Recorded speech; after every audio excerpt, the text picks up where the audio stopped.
New York's gubernatorial race between Andrew Cuomo and Cynthia Nixon is proving that there are two different sets of standards that are applied to progressives and neoliberals. If you are progressive and you are supporting a straight white male like Bernie Sanders over a woman like Hillary Clinton or a person of color, what are you? You're a racist, sexist Bernie bro. However, if you're part of the establishment and your preferred candidate in this instance happens to be a straight white male that you're supporting over a woman or a person of color or a member of the LGBTQ community, well, you just support them because of policies. So there's this double standard to where if we prefer a candidate who happens to be white and male because they have better policies, well, then clearly it's because we're insensitive to marginalized communities. But when members of the establishment endorse and vocally support individuals like Andrew Cuomo over Cynthia Nixon, who's a woman, who's a queer woman, well, then there's no problem. So we've known about this double standard, and it's really crystallizing in this particular race in New York. And it really shows you that the only reason why the establishment decided to invoke identity is because they wanted to weaponize identity politics, because that's how they're able to delegitimize progressives. Since they can't compete with us when it comes to policy, they have to find some way to smear us, because how else are they going to win? You can't beat us on the merit of our arguments because we just have a better argument. If you're liberal, then you have to be progressive. Otherwise, you're a centrist, right? If you don't support Medicare for all, you're not liberal. you're conservative. So what do they do to compete with us? Well, they just smear us. That's their go-to tactic. So on that note, with that in mind, I want to talk about the Human Rights Campaign, which is the largest LGBTQ rights organization in the country. Now, as you all know, in 2016, they decided to endorse Hillary Clinton, someone with a very homophobic past, over Bernie Sanders, who literally fucking endorsed gay marriage in the 70s and fought for gay rights throughout his whole career. Now, at that point, they lost all the legitimacy that they once had, but they now have an opportunity to make it up to us. They can endorse someone who's really an easy endorsement. Cynthia Nixon, she's a queer woman, and she also has great policies. Why would they endorse someone like Andrew Cuomo if he represents the establishment and the establishment isn't the best voice for members of the LGBTQ community? So did they make it up to us? Did they endorse Cynthia Nixon, a queer progressive woman, over a white male, Andrew Cuomo? Nope. They decided to endorse Andrew Cuomo, making a mockery yet again of their once credible organization. Now, as Dominique Holden of BuzzFeed News explains, the nation's biggest LGBT group is trying to defeat a liberal queer woman in the New York governor's race, exposing a rift within the LGBT movement amid one of the most closely watched Democratic primaries of the year. The Human Rights Campaign has thrown its weight behind Governor Andrew Cuomo, who will appear on next month's ballot. A centrist by Democratic standards, Cuomo, who is straight, has indisputable bona fides as both an LGBT ally and critic of President Donald Trump. But Cuomo also carries baggage for exacting pain on unloyal progressives, backing lawmakers who blocked progressive LGBT bills, and undermining the New York City subway system. Yet the most upsetting aspect of HRC's endorsement, critics say, is that the group snubbed Cynthia Nixon, a bisexual woman and longtime political activist. The Human Rights Campaign endorsement hurts Cynthia Nixon's chances. New York City Council member Jimmy Van Bramer, a gay man who has endorsed Nixon, told BuzzFeed News. He said the group is chipping away at support for a queer woman whose platform reflects much of the state's diverse, transit-reliant LGBT base in New York City.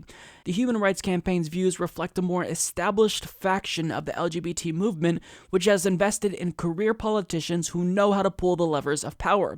This thinking tends to relegate more populist activism to the province of naive dreamers. Yet, this centrist approach to LGBT rights is tied to a dream of its own, that advocates will be able to rely on the Democratic Party's moderate factions to deliver LGBT equality long term. So let me say this.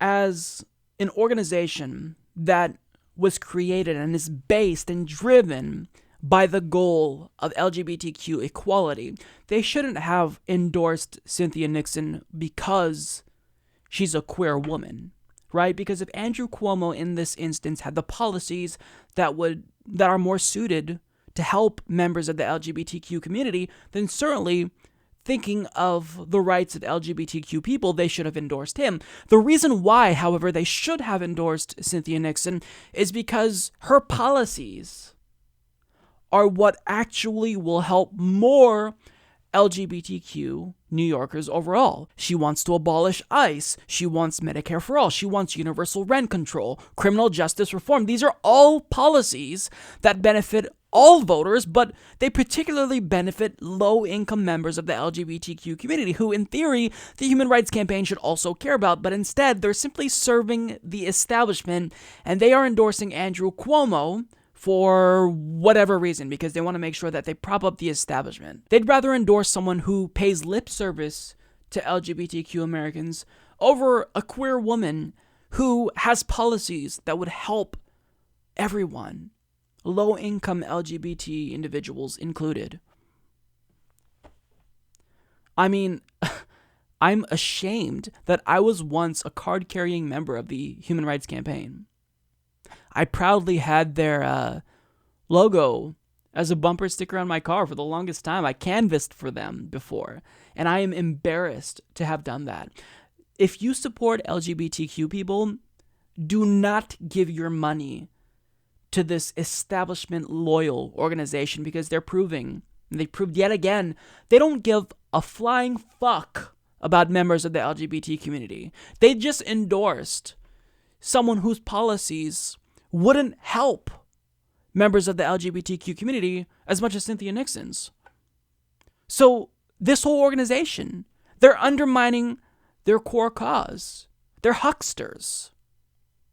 If you truly care about LGBTQ rights, don't give your money to the Human Rights Campaign. Take that money and look up a local LGBTQ youth shelter and give to them instead, because they could certainly use that funds more appropriately. If you give your money to the Human Rights Campaign, what are they going to do? They're going to lobby establishment and career politicians who don't really care about LGBTQ rights, but they just say they do, because since they're so conservative, that's the only thing that they can do in endorsing LGBTQ equality and proving to us that they're liberal at all, but they're not. They're neoliberal.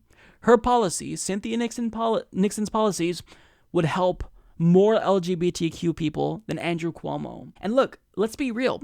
Organizations like Planned Parenthood, even if they provide a crucial service to low-income women, we have to be realistic about the fact that they are part of the establishment as well.